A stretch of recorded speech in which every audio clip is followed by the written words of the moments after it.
The 2024-25 Premier League campaign is on the horizon. In preparation, we're previewing every single team and discussing how they'll shape up over the next campaign. We take a look at the transfer business conducted by the teams so far and offer suggestions of who else they should move for before the season gets started. Now we're on to Chelsea. The club with infinite problems seemingly caused entirely through their own doing. We discuss another turbulent window for the Blues, whether Maresca is the right fit and what Chelsea need for this rebuild to be successful. This is our 2024-25 season preview for Chelsea. Alright, let's talk about Chelsea then. I feel like this is a preview that could be 5 hours, it could be 30 minutes depending on how much we want to say, but let's see where we go. We're going to start by talking about last season, 2023-24 campaign, 6th in the Premier League. It was definitely a marked improvement, but still not where Chelsea would have wanted to be. No, it was another really tough 3 quarters of the season for Chelsea. And it obviously, come the end of the season, Chelsea got it right. They climbed back up to 6th. It was good. It was a good recovery from Pochettino. I think there was a lot of promise shown in those last few games from a Chelsea point of view. And watching Chelsea, it's actually enjoyable to watch Chelsea again in those final few games. Chelsea were actually playing football, and it was good to see. It was positive. The fans were a bit more positive, and it was a really good way to end the year. And I think there was a lot of optimism leaving that season, pushing on into this season that's coming up. I mean, FA Cup semi-final, Carabao Cup final, clear success for Chelsea last season. I think towards the end of the campaign, it started tactically to look a little bit more put together. It started to be a bit more threatening to oppositions. I think people were starting to worry. Obviously, there were still awful results in there. We got rolled over by Arsenal at the end of the season. We, had some difficult matches, but I think there's a lot more positivity. Going into the end of the season, we saw, particularly, players like Marc Cucurella really coming to their own. Palmer was phenomenal throughout. And I think there was a belief that Pochettino was the right man to take Chelsea forward. However, he just then got sacked. Which feels like everything wrong with what Clear Lake are doing right now. I mean, there's so many things wrong. But I thought the sacking was a really weird one. However, there is no point dwelling on it. He is gone now. We've done enough videos on Pochettino already. If you want to go back and watch us rant about why Pochettino shouldn't be sacked, we've done that already. I think it's 3. For 100, I reckon. Yeah. But I think we've got to now be positive. Up the Celtic game last night, everyone I've spoken to that's Chelsea fans just seems to be so much negativity. And yes, we weren't great. I mean, we got rolled over 4-1 by Celtic of all teams. But personally, I don't care for pre-season. It's interesting to see how individuals play, and obviously you want to see a team do well, but it doesn't matter. If we turn up at City and lose 5-1, I will sit here and do an hour-long rant video, but I don't care yet. I think the difference for me with pre-season is whether you've got a new manager or an existing manager, because in this pre-season, under Maresca, now under Enzo Maresca, Chelsea are obviously going to be trying out and learning Maresca's tactic. Now, it shows more. If you had an experienced manager, it's the same thing you've been playing forever. If you lose, you lose, but you're good at it. My worry is that Chelsea haven't done this under Maresca before, and we're losing. If we were getting to the grips of it, I'd like to think we'd be winning, or at least not losing 4-1. I'll caveat that by saying we've had a couple of weeks now to try and adjust this Maresca system. The thing we're noticing is players don't understand positions yet, and that's natural. Players are going to take time to understand the positions. Yeah, the Premier League season starts in 3 weeks. Well, I completely understand what you're saying, but that's enough time, hopefully, for that to happen. The really weird thing for me is that one of the biggest issues we're seeing is the right back inverting into midfield not knowing what they're doing, because James and Gustav never played that role. We watched Cucurella do it for 4 months last season, and we've gone, well, let's just invert the other side now. I don't understand that. I think that's my thing, is that I'm not dwelling on Poch. I'm not sitting here saying Poch should still win the job. What I'm saying is I'm not a fan of the Maresca appointment. To be completely honest, I'm not a fan of it. And I might be proven wrong. I'm happy to be proven wrong. I'd be bloody delighted. I'd be so happy.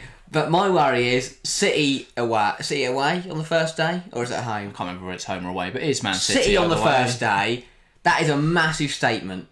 If Maresca and Chelsea rock up and take the game to City and get a result, phenomenal. But I don't see that happening, and I shouldn't feel that way. It's also a game we can't win because we're playing the same system, so we might draw it 0-0. Lovely stuff, big point. It's one of those. Maresca, I think Maresca's got a point to prove with a lot of people, not just Chelsea fans. To be honest, I think the whole footballing world.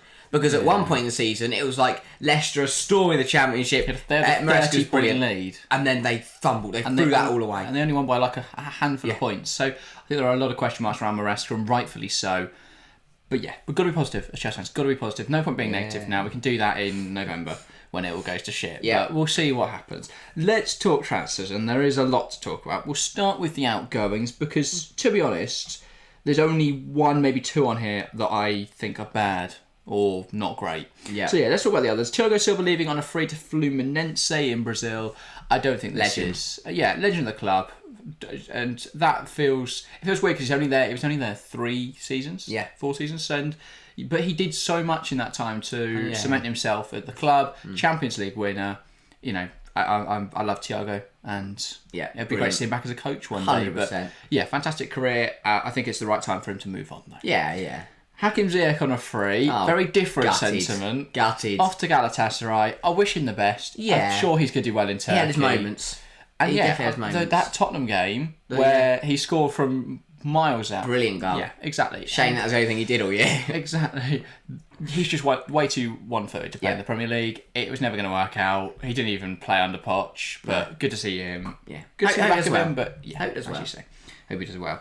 Now we get into the interesting one. So we've got Ian Martson, Aston Villa for 38 million. Obviously, this is a bit of an FFP thing. Obviously, that price is slightly inflated, but I'm not sure. I love Martson. I think he's a really good player, great attacking fullback. But would he ever have worked in this Maresca system? Probably not. I'm not sure. He's a difficult one to judge because if you'd asked me a few months ago, I would have told you that Chilwell isn't great, neither is Kukureya, and why are we letting Martson go? But after seeing the revitalisation that is Mark Kukureya, in a new form over at the Euros and for last season and the end of the season, I'm less inclined to believe that. I don't mind this. It's a decent fee. Yes, he was good, but realistically, as you say, I don't think he was going to be an integral part of the squad. I liked Martson, but I'm not too disheartened to see him go. Yeah, it definitely frees up some FFP budget, so I understand it in that regard. I think if we'd gone out and got someone like Ruben Amorim, where there's a lot of reliance on attacking wing-backs, then sure, I'd love to see Martson stay. I think he'd been brilliant in that system. But he's not an inverted fullback. He's definitely not a defensive fullback. So whether we invert that left-hand side or not, he's not going to fit that system, similar to Chilwell. And so, I don't think there's a huge issue in letting him go. I think it'd be brilliant for Villa. He's going to suit what Emery wants from a fullback down to a T, but I don't think there was a future for him at Chelsea. 38 million is a really good price to get for him, and we get a good young attacker we're going to talk about in a moment in the other direction. Then we've got Lewis Hall. We already knew this was happening. Yeah. He was out on loan there with a obligation based on, I think, games played, but he either hit that or Newcastle paid it anyway. Yeah. Of £28 million. I think it's good pure FFP profit. I don't think he's as good as a lot of Chelsea fans make out. I think that yes, he is a good player, but the reason we rate him so highly is because he had some very good games under Potter because everyone else around him looked awful. I think it's a similar story with Alfie Gilchrist. I like Gilchrist. I think he's a good player, and I hope he develops nicely. But right now, he's not. There are still some huge gaps in this game, and he would benefit massively from a loan move. Yeah, definitely. As you say, I think Lewis Hall's cameos for Chelsea were at such a dark period that he looked like the best thing since sliced bread. I might have proven wrong, but I think 28 million is a really good price. To be fair, pure FFP profit, not bad. We've got Malang Sarr going to RC Lens. I think everyone in the Chelsea offices just had a party when this deal went through. He has been on £150,000 a week.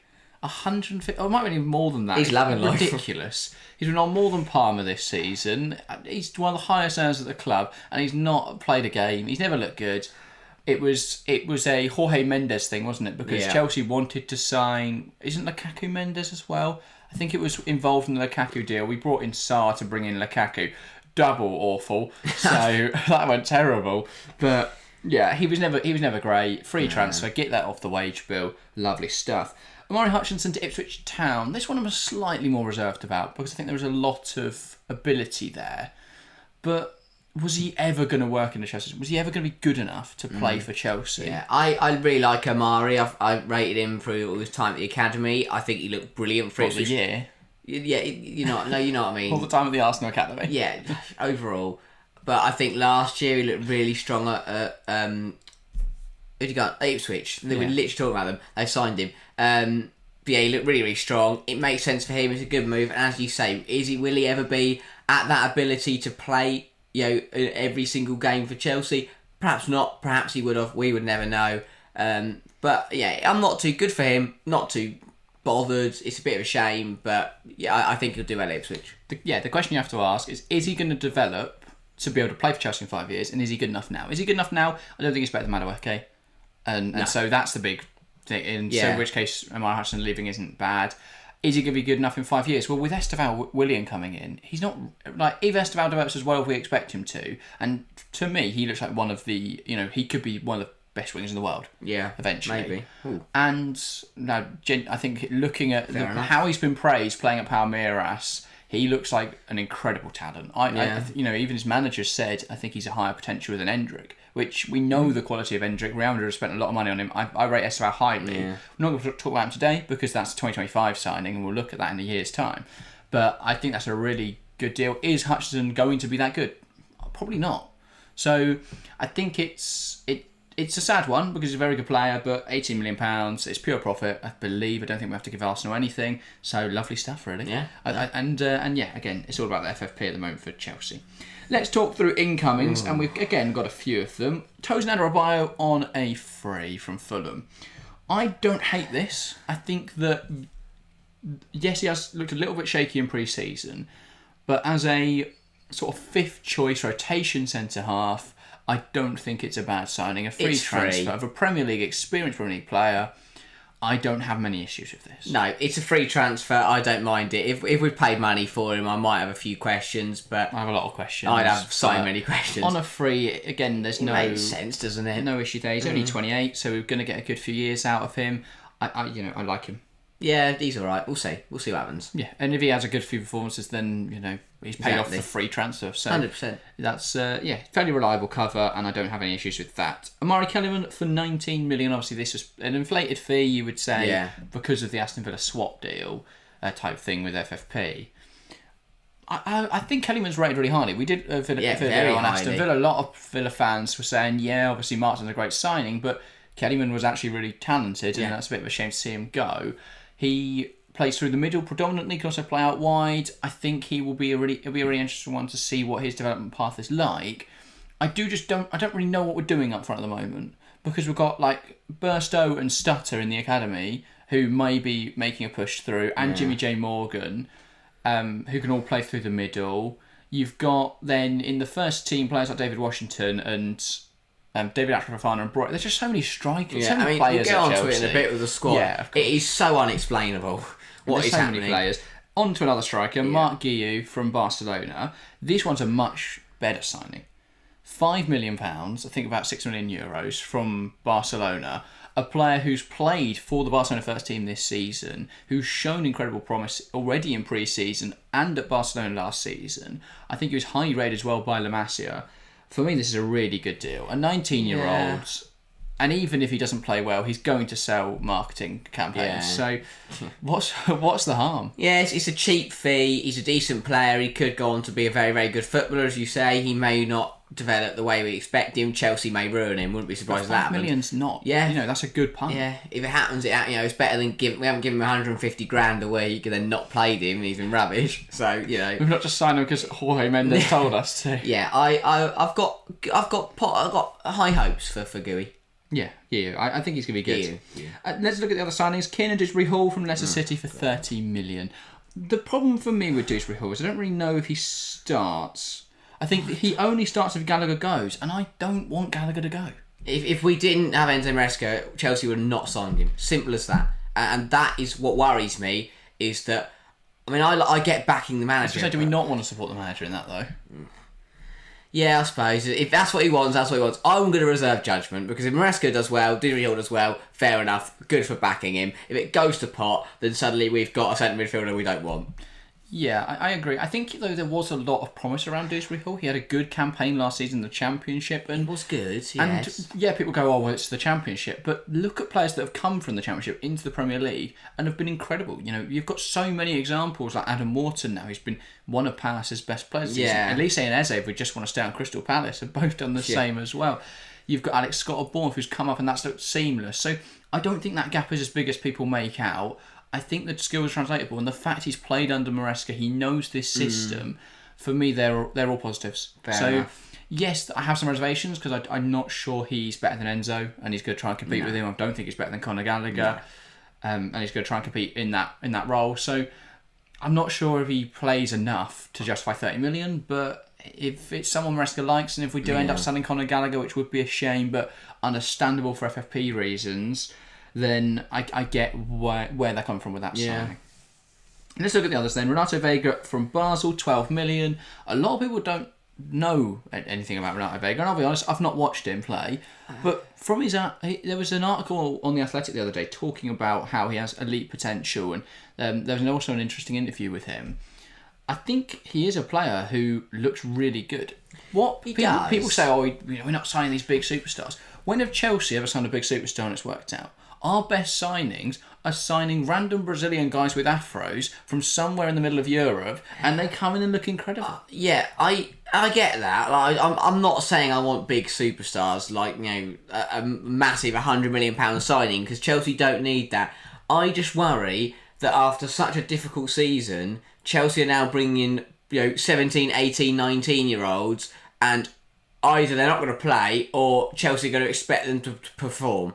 Which is why I'm a bit concerned, because we start to look further down this list and I wonder, right, what's the plan here? There are a lot of players here who are like that. Renato Vega's slightly older. I think he's 21.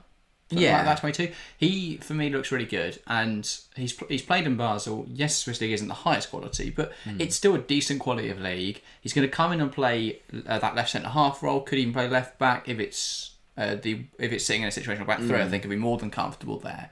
So there's a lot of confidence that I think he'll be a really good player. And so, yeah, I think it's a good signing. £12 million. It's relatively low risk. I'm optimistic that's a good deal. Yeah. Then we've got Caleb Wiley from Atalanta. This makes no sense to me. This is what I mean. For me, this is a Strasbourg signing. I think we're going to loan him out anyway. Yeah. But and obviously there's a high ceiling there.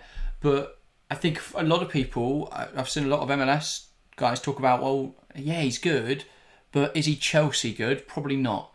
This is a Strasbourg signing for me. I don't know why we didn't put it on the Strasbourg books, because it's another international loan spot we're going to have to use up, which I don't really understand why we're doing that. But yeah, I think he's a good player. I think he'll hopefully do well out on loan. If he does, the ceiling's high. He could be incredible. If not, I'm not sure we'll get the $9 million back. But it's not a terrible signing. It's not one that makes me jump out of my chair. Neither. If he develops incredibly, fantastic. If he doesn't, it's likely we'll get an increased price. So maybe we'll recoup some of the money. Maybe. I don't think it's a bad signing. I don't think it's a good signing. It's one of those. Sort of Agreed. Aaron Anselmino, though, very highly rated. £15 million, coming in from Boca Juniors, right-footed centre-half, quite tall, very comfortable in possession. This is a signing that does get me interested, because, yes, he may not ever amount to anything, but £15 million for a signing that a lot of other clubs in Europe are having a look at, for a centre-half who could be given time to bed into this team. Again, it could be a loan move this season. I quite like him. From what I've seen, he looks like a really good player. Yeah, I mean, he could go on to do great things. It's just it just feels like too many gambles in these incomings for me from Chelsea, for a side that that need to be stabilising, if not pushing on. There's a few too many, not risky transfers in terms of if they don't work out, it's terrible, but just in terms of if some of these players on this don't develop, then suddenly it's just a bit we're a bit stuck here. But yeah, he's a very good player. He might go on to do things. Chelsea now look very exciting at centre half, so maybe he can live up on his promise and be a good player.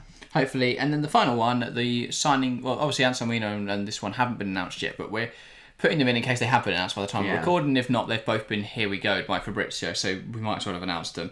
But Philip Jorgensen at Villarreal, 21 million. I don't know. I've not watched enough of Philip Jorgensen to make a great judgment. He's a goalkeeper who can play the ball at his feet. And obviously we need that from Maresca, so I get why we're not playing Petrovic. Sanchez, he showed against Celtic, and in every time I've ever watched him play in a Chelsea shirt, why he can't start. So I get it from that regard why we look at a new goalkeeper. But I don't know. I really don't know how he's going to perform. I don't know enough about him. I don't know what to say about Chelsea and goalkeepers anymore. Since Czech, it's just been an absolute joke, really. I mean, like Courtois was obviously good, and then he ditched us, and then since then, I don't know. I don't think Chelsea have found a very good, high quality, stable goalkeeper. Yeah, Kepa never worked out, but because we spent 78 million on him, we kept trying with. Yeah, and then went, he's put it his own goal again. Play again, mate. And then we signed 2 goalkeepers last summer and let Kepa go out on loan. Then we rotated those 2 goalkeepers at some point because Sanchez got injured. Realised Petrovic actually a much better goalkeeper. Played Petrovic. Now we have 6 goalkeepers. So 138 million, I think, in total. I saw quoted the other day for 6 goalkeepers. We have Jorgensen, Sanchez, Petrovic, Kepa, Slanina, and Bettinelli. You can see it on the graphic. It looks ridiculous. Bettinelli's my favourite. Start Bettinelli next season. No team needs as many goalkeepers. For me, I would sell Kepa 100%, or just don't know, send him anywhere. Keep Bettinelli. Yes, 100%. I would loan out Slanina. Yeah. Again, I think there's a huge potential there. And I really hope we get to see him develop at Chelsea. Then you've got Petrovic. I really don't know what to do with Petrovic, but for me it'd have to be a sale. Because keep Sanchez. But only because... No, hear me out. Only because Petrovic can't play with the ball at his feet. So if he does have to go in goal for Chelsea, we basically just can't play Maresca's system. So yes, Sanchez might concede a few. He's got paper wrists. I can't see Maresca wanting to keep Petrovic. No, I get what you mean. It just this is where obviously the new thing of goalkeepers being involved in tactics does frustrate me a little bit, because then suddenly that overrules the actual goalkeeping ability, which could be so costly. Because I also know Jorgensen might come in and do really well, but if Brock Sanchez does have to start, he might be able to pass the ball around, but as soon as they have a shot, his hands are going to collapse and it's going to go in the back of the net. Also, loads of people quote saying he's a great in possession goalkeeper. He's good, but he does constantly just pass it to one of their players. Sanchez? Yeah. Yeah, was it Arsenal? Yeah. Just, we're doing well in this game, we get back in it, what a bang, there you go, Declan Rice, score from range. He has had a way to win this match. I think he had one against Celtic again last night. People were blaming him for one of the goals. So shock. Yeah, for me, Jorgensen should start. Yeah. And then nobody else should ever play. So that until Slanina comes back from loan. Bettinelli. Maybe Bettinelli if we let him have a go. Defence then. We're going to start at left back because there's not many names there. We've got Cucurella, we've got Chilwell, and we've got Caleb Wiley. Fine by me. Wiley's going out on loan. Chilwell can't play there. Cucurella's good. So now we have one left back. Love Mark Cucurella. The thing is, if we do use that left back as defensive fullback, Vega can play there, Colwell can play there, and then right centre half can play that left centre half role, because it's going to be a back 3 anyway in possession. Manage. So I don't think there's anything too bad here. I'd happily let Chilwell go. I think if you can get 15 million for him at this point, he's injury prone, he can't play the system. I think would be smart to cut a losses. I do like him. He's a nice lad, but he's not played football for a year. No, he hasn't. With no consistency, and he can't play this system. Story for most Chelsea players, haven't kicked the ball in a year. We've not seen him play, so how can we make a judgment? But yeah, and then Wiley's not ready for Premier League football, nor is he going to be able to play as a defensive fullback. Yeah. Again, it's that developing, isn't it? If he develops incredibly, get him in the first team. If not, wish him the best on his loan move. I don't know where he's going yet. Probably Strasbourg. Have fun. Then defensively, left centre half, Colwill, Badiashile, Vega. I like these options. Yes, Badiashile did keep getting caught out against Celtic, but I think he had some really good games last season, and with a bit more consistent playing time under his belt, I think he could develop really nicely. He's perfect for that rotation, squad depth role. Yeah, and he's really tall. So he is massive. If he can develop his mobility a little bit, he will be a very, very good centre half. Right centre half, everyone plays right centre half. We've got Fofana, Disasi, Adarabioyo, Chalabar, Gilchrist, and Anselmino. Now, Anselmino's one for the future. He could play academy or on loan. Gilchrist, loan move, Championship. Yeah. Are there any Chelsea managers in the Championship? I'm just trying to think if Frank Lampard's back in there. No, he's not admitting any football clubs. If we can find a nice loan move there, maybe Norwich with their new management, because I think they'll make a really good run at the top of the league. Someone like that, who's going to play in possession football, I think that'd be really well suited to him. And then if he performs well, we get him in the first team. Like it. I haven't put Humphreys on here because I think he's slightly further away from the first team, but I think he'll either be a loan move to the Championship or development again. I'm trying to think if there's anyone else that plays centre half. I don't think so, not off the top of my head. Then we've got Chalabar, who's been frozen out of the squad. Going on there? It's embarrassing, really. It's embarrassing. It's another one that frustrates me because he's a player who performed really well under Pochettino at the end of the campaign. He's a player who clearly loves the club and fights for the club. But I'm baffled. And it's the treatment that annoys me the most. So, Why has Maresca just walked in there, decided he doesn't like Chalobah, and then just frozen him out? Well, I don't know if it's a Maresca choice, whether it's a board choice saying, well, we're going to sell him, but don't go to the US. I hate everything about. He played in the U23s though. I saw him because then he put out a tweet saying, "So happy to be on the pitch, getting minutes." And everyone's it must be hard because what do you do? Because it's your boy who's club, and you actually he dies for Chelsea. And I really like Chalobah. He said he did well.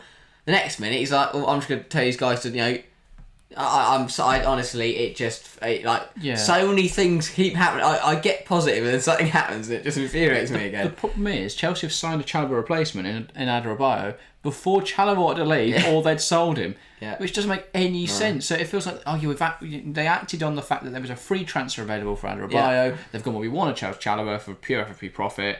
They've done that, and now, Fofana and Disasi are both ahead of both of them in the pecking order. Last thing, suddenly... How does anyone 6 centre-half on this list is cut down to 3, and Fofana barely kicked the ball last season, then you're down to 2. And this is the problem with Chelsea. How can you have 6 defenders, and suddenly 4 of them just gone? Because you've loaned one out, you hate the other one, and one's injured.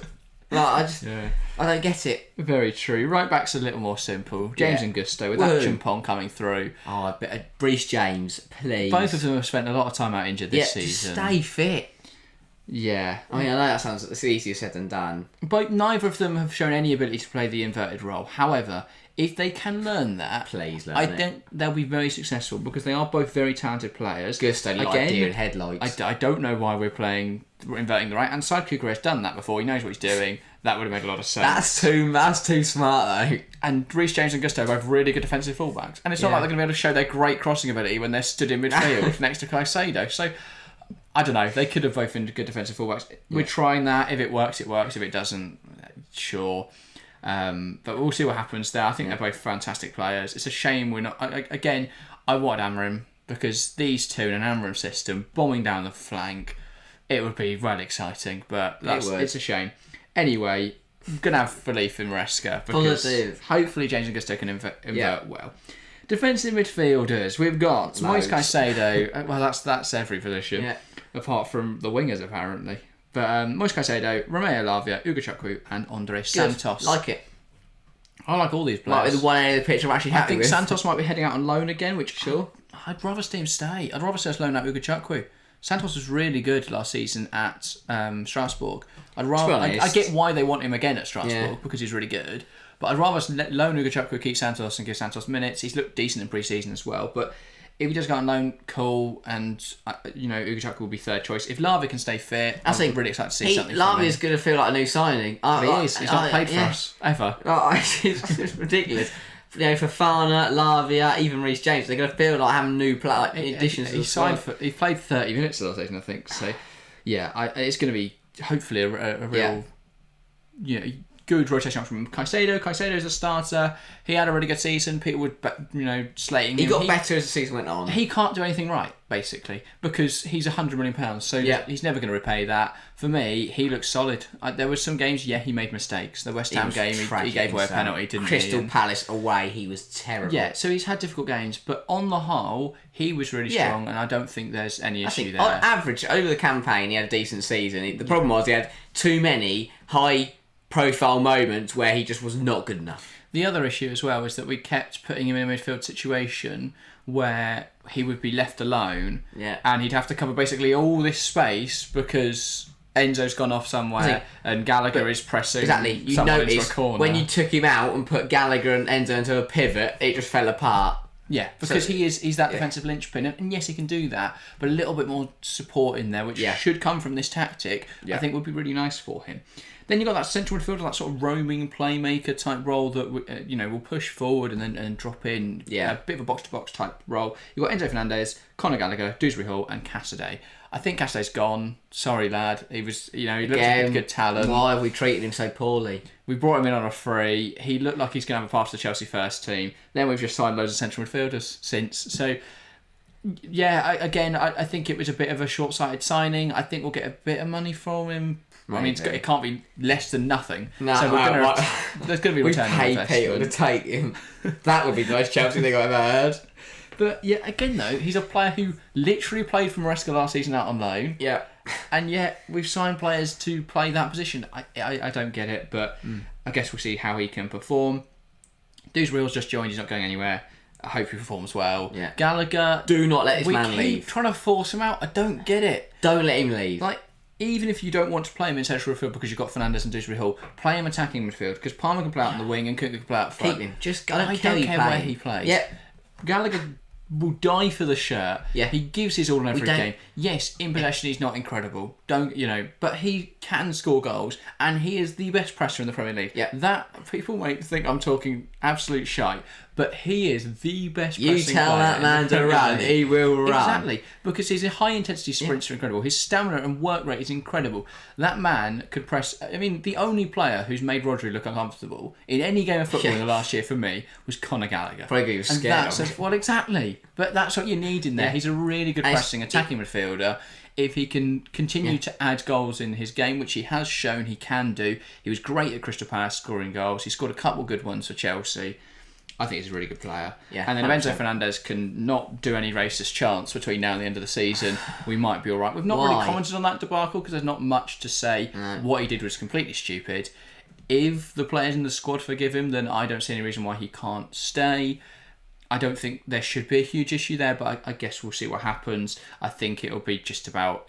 Chelsea are definitely trying to just sweep under the rug, give him loads of counselling sessions and all this, the usual educatory programmes to show they're making a difference.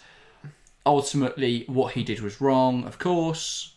Hopefully he can be a better person after it. The squad don't forgive him, fair enough. Then, well, exactly. And I think... And suddenly we've got our defence and our midfield hating each other. Which could be a very big issue. Which is why you keep Conor Gallagher and you play him, because he dies for the badge and he's a very nice bloke. And he's not racist, apart from when black kids try and give him a handshake in the tunnel and he apparently ignores them. But yeah, I don't think there's any issue with Gallagher, and hopefully Fernandes, those issues can be resolved. On to the attack then. Attacking midfield, Cole Palmer... Give him the keys to the stadium. I want to see him playing that attacking midfield role if possible. If we do want to put Conor Gallagher there, then I'm happy to see him out on the right flank. Palmer's our best player by an absolute long shot. We don't need to analyse that. No. Anyone with eyes could see it. Anyone that looked in the spreadsheets could see it. Everyone saw it. He's great. You've then got Nkunku, who is going to feel like a new signing. Because again, I want to see that balloon out. He played about half an hour last season. And he got the balloon out. And he got a balloon out and it was great. So I want to see more of that. Yeah. He is a really exciting player. If he puts up numbers like he did in the Bundesliga, he is going to be one of the most dangerous attackers in the Premier League. We said that about Timo Werner, though. We did, but they're not the same. They're not. And Kunku doesn't rely on getting in behind, which you can't do in the Premier League. Yeah. Because everyone plays the high lines and low blocks. So, there's not really that option. But, yeah, Chuck Wemeka is another one who I think is going to be really interesting. I think that... I like him. Yeah, I think he's a good player. I saw him play. He played on. I think he started right wing for Maresca against Celtic. So it'll be interesting to see what role he plays in. But he is a good player. So yeah, hopefully we see more of him. Out on the flanks, Madueke and Angelo, your right wing options. Mudryk, Sterling, Moreira, your left wing options. I want more depth here. I think Madueke's good. I'd like to see Angelo stay and fight for his place. If we've let Hutchinson go and William doesn't get here, Esteban doesn't get here for another year.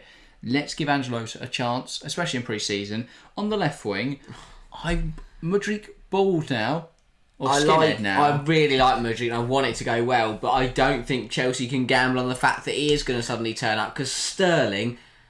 Sterling, even if you can get nothing for him, should leave the club this summer. Get him off the wage bill. 350,000 a week. I'm fed up watching him run into corners. He's not very good. There was that, again against Celtic, and Nkunku and Guiu... Because Nkunku flanked out midfielder, Guiu up front. They linked up really nicely, and then the ball went through to Sterling.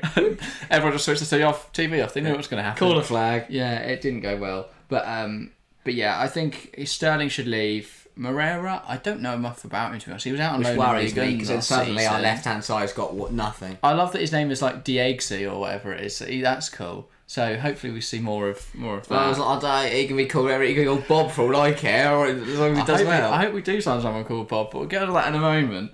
But yeah, Mudryk, I think, needs more competition on that side. There isn't a man who keeps running into corners.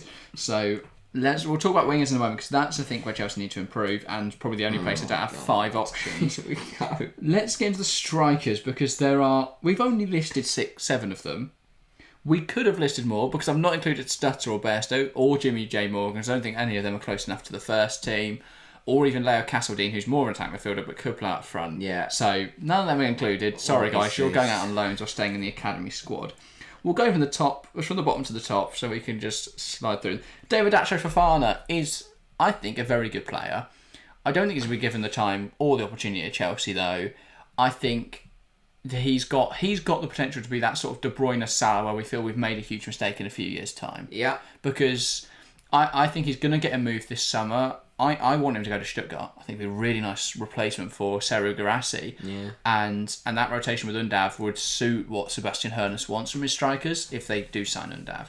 So I think that'll be a really good move for him. I think there's a lot of potential there. I don't think it's going to be unlocked by Chelsea because we don't have the time or the patience to develop him. And we've signed so many other strikers that there is just no place for him. So I think he'll be moved on. Lukaku, I don't care where he goes. Pay someone. As long as it's not near Stamford Bridge next season, I don't care. Give a team 10 million to take him. I'll fund the plane ticket. I'll fund it all. Get this man out of our club. I will drive him to the airport. I'll sit on the plane with him and I'll make sure he gets into Napoli. Conte wants him at Napoli. He'll do great there. If we can get some money, take it. No. Cut our losses however we have to. Like 5 million. I don't want him. That's money. We'll take it. I just don't. Wow, I didn't realise it. Just go away. Just leave us alone. Oh yeah, I hope he leaves soon, quickly. Yeah. We've then got Armando Broja, who he's just not scored enough goals. No. He's shown a lot of promise at Chelsea and at Fulham, and well, not really at Fulham, but he's shown some promise. Southampton, that loan move, he looked decent. Yeah. But it's simply put, he's not put the ball in the back of the net enough times in those opportunities. So I don't think you can justify handing him opportunities rather than the forwards we're about to talk about. David Washington, he's looked really good in the youth squad. I still think he's just too small. He's got to get more physical if he wants to be able to play in the Premier League. He's just too small. But he does look really decent. He looks like a composed finisher. When he's come on, he's put himself about. I think we'll see potentially some more cameo appearances, more minutes in the development squad. He's not really in the first team yet, though. Amari Kellyman, I imagine, will play youth minutes, but a lot of Villa fans have been saying they expect him to break through at Chelsea this season. So that will be interesting to see what happens there. I don't. The thing is, it's weird because I don't think he should be playing in the development squad. Because I think he's ahead of that. 100%. I don't think he's quite in the first team. So a loan move might be nice if we can find a nice one. If not, we've got to give him some sort of minutes. Yeah. Which is hard. Yeah, it is difficult. Mark Guiu was strongly linked with a loan move away. However, watching him in pre-season, I think he's ready to compete with Jackson. I really do. I think his back to goal work, bringing others into the play is really nice. And actually, if we are going to have a striker that wants to play this back to goal, Jackson definitely can't do that.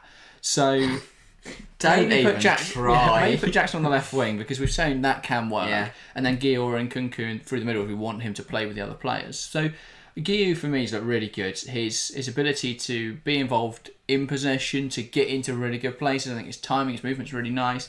There's a lot of positive aspects about Guiu. Again, I think his finishing's a little bit rushed at the moment, but that's something that can be worked on in pre-season. I think he's ready to compete with Jackson. If we do loan him out, then we loan him out and we see what happens. I think he'll do very well out on loan. I think there's a lot of promise with Mark Guiu, and I think he's the signing I'm most excited about from what I've seen in pre-season so far. And then finally, Nicholas Jackson. I love Nicholas Jackson. He's so good. He's not so. He's well, no. I think people because he had so many. Again, similar to a couple of players, he had so many high-profile mishaps. People don't actually realise that he had a decent season last year.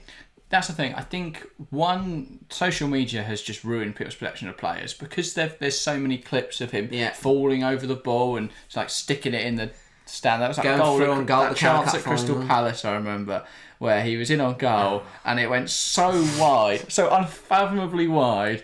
I couldn't believe it. But he has had a lot of misses this season. However, it was something like 12 goals in his debut Premier League campaign.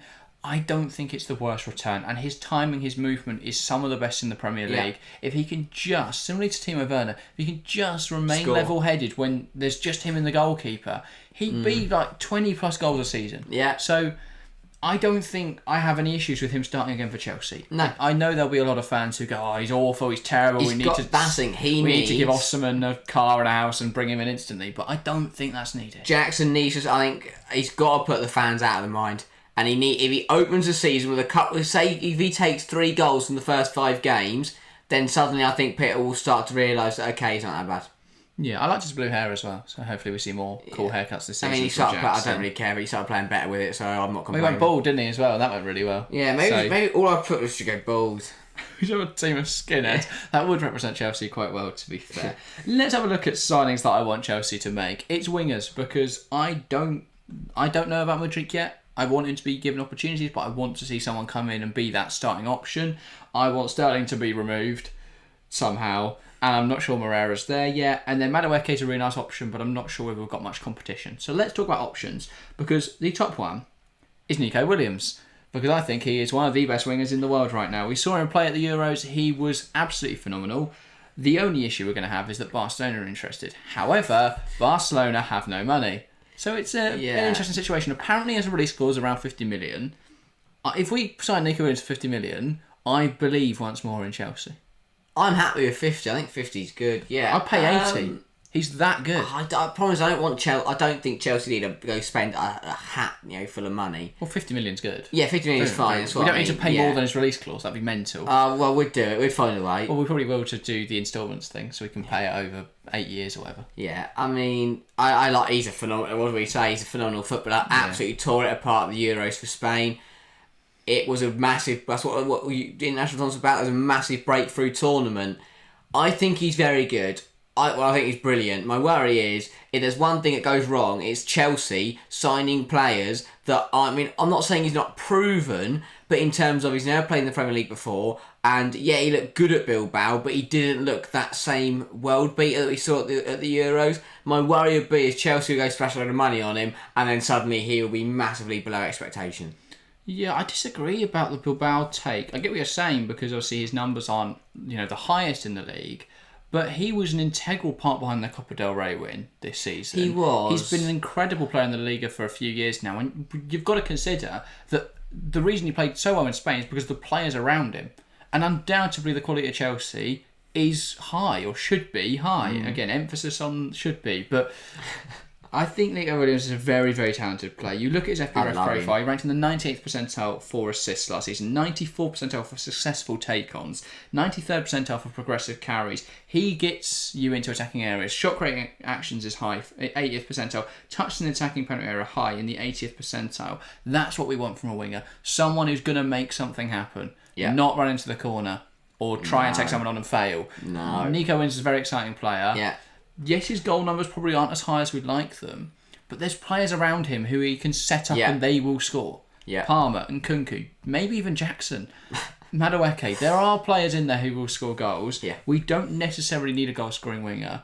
I think Nico Williams adds a lot of creativity into attack. 100%. Yeah, so he's definitely someone I want. He's brilliant, isn't he? And as you say, Chelsea, we need wingers. The only issue is going to be, can we price him away from Athletic Club? And would he just wait out for Barcelona to find some money? And can Barcelona find some money? He's been waiting a long time there. If there's any side that are going to magically find money, it's FC Barcelona. So that's going to be interesting to see. My other suggestion is to do what we did with Cole Palmer and take a little trip to Manchester City and go, your winger who hasn't played a whole lot of football yet, we want to sign him. And that winger is Oscar Bob. Because if you look at his FBref profile, yes, he had limited minutes last season, so that does have a bit of an influence. But by Jove, does he look exciting. 94th percentile for shot creating actions, 91st percentile for touch attacking penalty area, 82nd for successful take-ons. A little lower on assists, but expected assists are high, which does show some real good quality. Non-pen goals in the 83rd percentile, non-pen XG in the 73rd percentile. He is a really exciting player. Now, he does play more on the right wing, so this would be competition for Noni Madueke, but I think that's what Noni Madueke needs. Yeah. And then it's a straight fight between those two. Whoever performs best is the starter for the next season. And I think you've got 2-3 seasons until Esteban is ready to explode. But I don't know, mate. If he is as good as he looks, then maybe we don't need any wingers. We've just got to wait a year. But for me, he's a very exciting player. We may be able to use him on the left wing. Maresca worked with him both in the development squad at Man City and eventually in the first team squad with Man City. I like him. I really do like him. Now, whether City will be willing to part with him is another question, because I think they'll be wary of making the same mistake they did with Palmer. However, I think it's a sign that if Chelsea put enough money on the table, it's something we can get over the line. Yeah, 100%. And I like this deal because there is tangible proof that this works. that signed, like with Palmer. Palmer is the proof that this would be a smart transfer. Now, that is something that doesn't happen at Chelsea. Smart transfers, sensible transfers that actually have proof that they're going to work is very rare at Chelsea Football Club. This one would be very just good. Palmer. Yes, exactly. But yeah, I agree with you there. I think if we were going to take a punt, then go and look at Antonio Nusa. Yeah. Because he looks phenomenal at Club Brugge, but I think he's going to go to Crystal Palace or Tottenham or Brentford. So he's going somewhere. Palace are the ones most strongly linked with him right now. But yeah, that'll be a bit more of a difficult move to pull off. So, but yeah, any young attacking wingers, that's what we want. Someone who's going to light up that left-hand side, give Mudryk some real competition. For me, Elise would have been a nice signing, but I don't think we could have done that. I don't think he'd be interested. He wasn't interested. We didn't have the money, and we have Madueke. Yeah. On the left-hand side, Nico Williams is the most exciting winger in the world right now. He can play both flanks. It's a no-risk one. It'd be a massive statement. Definitely would be. So, yeah, I think it's going to be interesting to see what Chelsea do this summer. I think hopefully there's not too many signings yet left to come. Yeah. I think we may still see some young players come in, and I'm not necessarily against that, but if we can just not spend too much more of our FFP budget, because we've already got 100 Brazilian children, we don't need any more. Clear Lake, just hold off on the Brazilian children for a bit, let the ones we have now develop, then we'll see what happens in a couple of years' time. But for me, one, maybe two more signings. If you can get both Bob and Williams, happy days. Yeah. We're laughing. Brilliant. But one of those for me would be the ideal, or some other attacking winger if there's something that Chelsea prefer. But this has definitely been a longer one than our other previews. Understandably so, because there's a lot to go through. But I hope you have enjoyed. Loose predictions for next season. Where do you expect Chelsea to be? Backwards. Oh. I don't know what to say. Negative note at the end of this one. I try to be optimistic, but I can't. I haven't seen enough, and I don't think it's going to work out. And I think Chelsea fans and we're in for another frustrating season. I think it's going to be interesting. I think that Aston Villa still look really strong. Tottenham are a bit of an unknown. United, if that clicks, is going to be really dangerous. We're going to talk about them in about a week's time. But their recruitment's been absolutely phenomenal. And if Ten Hag gets that right, I'm worried. I'm not sure what's going to happen with Liverpool this season, though. So it's a bit of an unknown. I think there is so much unknown in those positions. Below Chelsea, below City and Arsenal, and above West Ham. I have no idea where anyone's going to finish. That's what's frustrating. If Chelsea remain stabilised with Poch, I would back Chelsea to go right up the table. Because we'd be the only club where there was proof, there was evidence that we're going to have a good season because everyone else is changing. But no, that's too smart. I completely agree with you there. I think that we could have had that stability. In a time of unknown, for more chaos. Exactly. In a time unknown in the Premier League, we chose to join it. Yeah. Rather than be one of those front runners that are going right. Especially considering the state of the manager market. Yeah. It wasn't good last summer. Liverpool have signed on his slot. That's probably the best option out there. Yeah. And, Barcelona had to go and get Hansi Flick. Probably isn't a great fit. Motta was always going to go to Juventus. The options just weren't there last summer. Amorim we bottled. I'm not sure what happened there. He looked more like he was going to go to West Ham and then he didn't go anywhere. And like other young coaches, just there isn't the movement. Sebastian Hoeneß, we inquired about, wasn't interested. We didn't have a named replacement before we sacked Pochettino, and I don't think Maresca's a great appointment. But we'll see what happens. Which is why subscribe now. And come back in a few months when we're talking about how why Maresca's been sacked and Frank Lampard come back to Chelsea. Oh, Christ. But yeah, if that dark day happens, we'll be sure to cover it. But that is everything from us today. I still think there's reason to be optimistic for Chelsea fans, so don't be too negative in the comments or as you look at this season. I still think there's some optimism to be had, and I really hope Maresca proves us wrong, because that's the idea, isn't it? But yeah, that's everything from us today. Give on the comments below, give us your thoughts. If you haven't checked out the rest of our previews, there'll be one on screen now where we talk about Brighton, Chelsea's feeder club from the last 2 years, so go and check that out. That's everything from us today. Thank you guys so much for watching, and we'll see you next time. See ya.